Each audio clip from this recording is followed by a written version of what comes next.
நம்முடைய வாழ்க்கையில ஒரு ஷார்ட்டேஜ் வருதா? அதன் மூலியமா ஒரு செய்தி ஆண்டவர் எனக்கு உங்களுக்கு சொல்லப் போறாருன்னு அர்த்தம். அல்லேலூயா! என்ட்ட சில செய்திகள் இருக்கு. என்னென்ன செய்தின்னு கேட்குறீங்களா?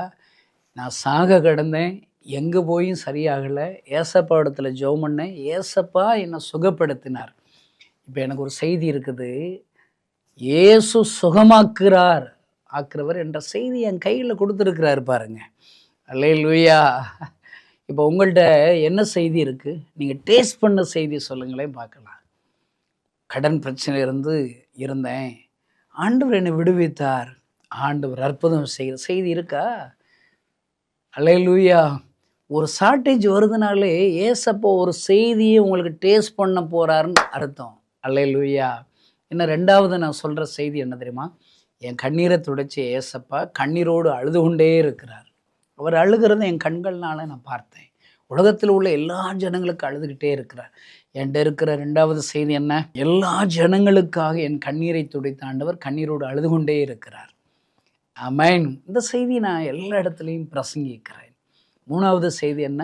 நான் ஒரு கிராமத்துல ஒரு அம்மாவுக்கு படுத்த படுக்கையா இருக்கிற அம்மாவுக்கு, சாக கிடக்கிற அம்மாவுக்கு ஓதி விடு தம்பின்ட்டாங்க. எனக்கு ஜெபம் பண்ண தெரியாது, ஓத தெரியாதுன்னு சொல்லி அடிக்க வந்துட்டாங்க.